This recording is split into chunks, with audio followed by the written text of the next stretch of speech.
Hi guys, it's Raymond here. My second video of today, May 1st, 2020. It's about 10:30 p.m. Thought I would make a second video. I was in the mood to.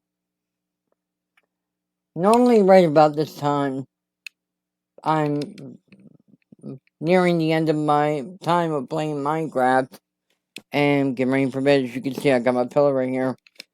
It's no secret that I sleep on the couch, so why try to hide it, that I've said it in my past videos where I sleep and why. So, what I wanted to make this video was about, I guess, maybe something on a more positive note compared to my other video that I made earlier today titled Friday Rants.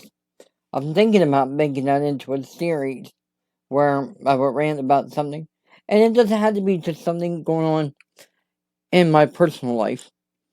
It could be anything in general. But bear in mind, I'm still not involving religion or politics into my videos. That's not what this channel is about. But in this particular video, I'm not going to say anything about the government per se, but there are states that are reopening, which is good. It would be a good thing. But at the same time, you still have to maintain social distancing because of this pandemic that's going on. I don't know if that's a forbidden buzzword on YouTube, but if it is, I hope YouTube would forgive me. I don't know. I just know you can't say what it's called. So I guess pandemic is an acceptable word to use. So I want to just maybe call it that. 30 plus states eased some uh, restrictions today, which is good. It kind of gets some normalcy back. Right here in Ohio, it's one of them states, but that's with certain businesses only. We still can't, go to a barbershop. I need a haircut. The last time I had a haircut, I think we had to go all the way back to January. Last time I got a haircut. I am not a fan of having a lot of hair on my head. It's gotta be short. Like buzz cuts. But barbershops is a job where you really don't have social distancing. So I don't know how that's working out in Georgia, which is one of the businesses that the governor there reopened effective today, I think.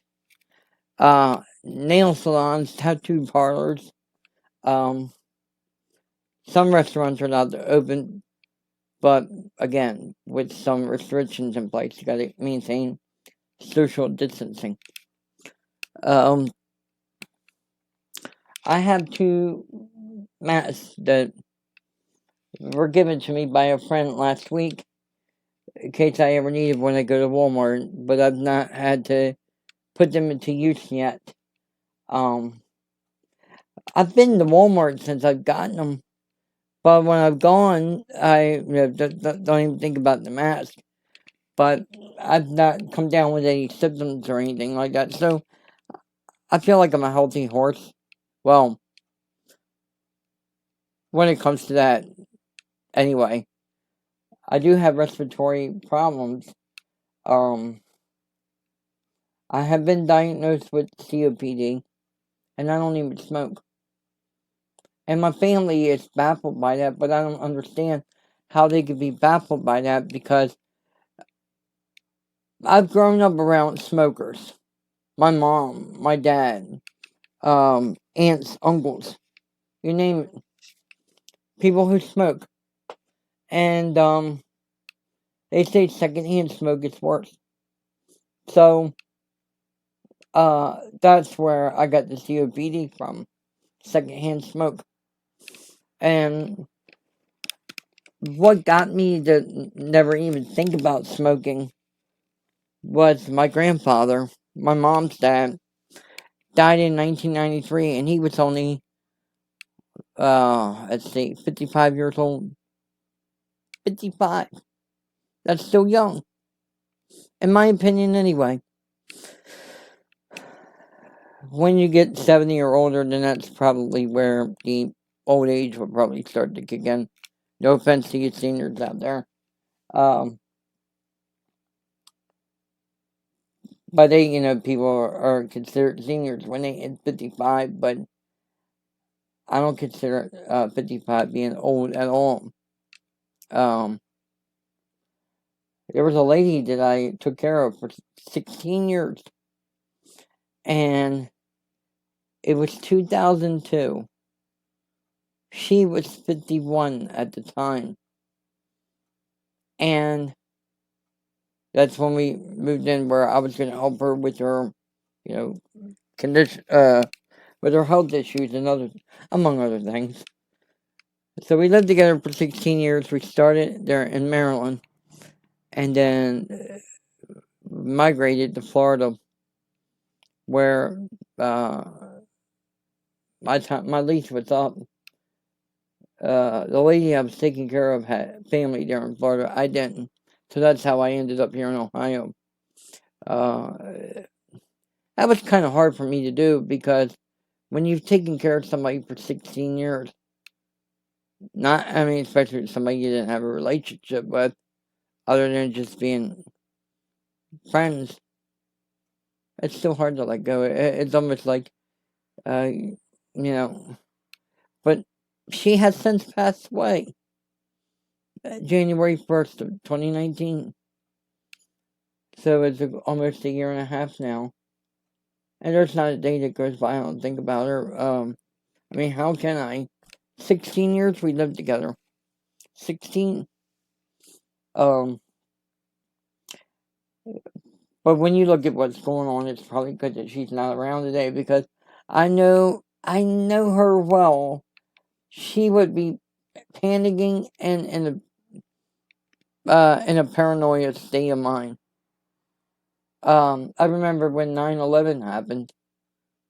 She called me that morning, and she said, "Turn on the TV." Well, I think I told this story that when I turned it on, the first thing I see was a second plane. South, was it South Tower they got it second? I can't remember, but the first one was already hit by that point. And then as the day goes on, we're talking on the phone about what's going on. And she noticed that there was boats, surrounding the Statue of Liberty. And she kept thinking, they better get them boats out of there. She didn't understand that they were guarding the Statue of Liberty to make sure that wasn't going to get attacked. But she didn't compute that right away. And so I had to calm her down with that. And mind you, this was a year well, 9/11 happened on September 11th, but it was September 16th of 2002 when we finally moved into an apartment together, where she had her own room, I had mine. We never slept together. That was the way, that was the arrangement. It's the way it should have been.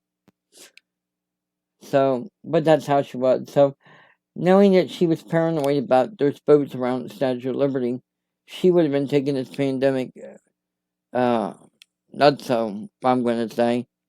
So that's probably one good thing that I guess that's the silver lining of her not being here while we're still in this current state of world, So anyway, before I get sidetracked, talking about how states are easing restrictions. Found out today, NASCAR is coming back.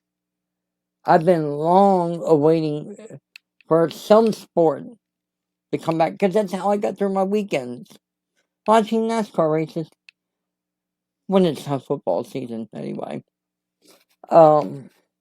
I am a sports fan. There's no denying that. So I was happy to hear this. They're supposed to come back May 17th, which is 2 weeks from Sunday. That's cool. I was happy to hear that. But they're not going to be touring around different states like they normally do. I think they're just going to stay in the southern eastern part of the state for the time being, like around Darlington or Charlotte or maybe even Atlanta. But I think Darlington and Charlotte were the two that come to mind. Texas Motor Speedway has asked them to come. Even because Texas is a state that where restrictions have been eased. So NASCAR has put in a mandate that all personnel who's at the track has to wear masks, that should be obvious. No fans will be allowed at the races. They're kind of doing it the way the WWE has been handling their events as of late, with no fans at these events. But at some point in time, these events will come back to normal to where you'll see fans in the stands of all these sporting events. Wrestling is a sport where it requires physical contact between two people. You would think that this is a sport that would say, hey, we have, we're being 6 feet from each other is not possible. So we can't go on. We can't have a show. But yet somehow Vince McMahon and the WWE and Cody Rhodes and the AEW are still out holding their events. Some of them are live, some of them are taped. Well, I think for AEW, most of them are taped, but I haven't watched any of their programming. So, sports, for me anyway, at least, needs to make a comeback because that's how I got through my weekends. All I hear now every day is the I almost said the name of the disease, but it's that news all the time. Yesterday, Thursday, I didn't turn my TV on at all. Not once. First time in a long while I've done that. So, I think it's good that we're seeing some things come back to normal. So, we'll see. We'll see how these restrictions lifted are going to work out. Not everything is open to full capacity. I think it'd be too soon for that now anyway. But NASCAR making a comeback is something that I've been long waiting for this. I've been watching their virtual races on TV for the last few weeks. Missed the first one. Caught the second one when they were at Texas. Then they raced again at Bristol and Richmond. Then this past Sunday, they were at Talladega, which is in Alabama, but virtually, not real life, obviously. So May 17th is when the real thing is coming back. This is good. I don't think NASCAR needed to go on a hiatus like it did, because it's not, like a combat sport where, like wrestling, for example, where you had to be in physical contact with another competitor. But then again, maybe they had to because of the pit crews, because you got to send 7 people over the wall, 2 tire carriers, 2 tire changers, 2 to handle the gas can and the gas, and 1, I think, to either clean the window off or wipe off the grill or something. So when you add it up, it rounds out to about 7 people. At least that's how I think it is. But that's where the only time that social distancing cannot be enforced. Well, when you have races where you have 4 to 5 pit stops, I don't think that social distancing not being enforced all that much, it was going to be a big deal. I mean, it's not like you got to make a stop every lap. Well, that would actually make NASCAR a boring sport if that were that way. So, anyway, I just wanted to make a video. I see it's going on 15 and a half minutes, so I'm going to end the video there. Didn't have to use Zoom this time because I got the light on. So, but I will see you in the next video. Peace.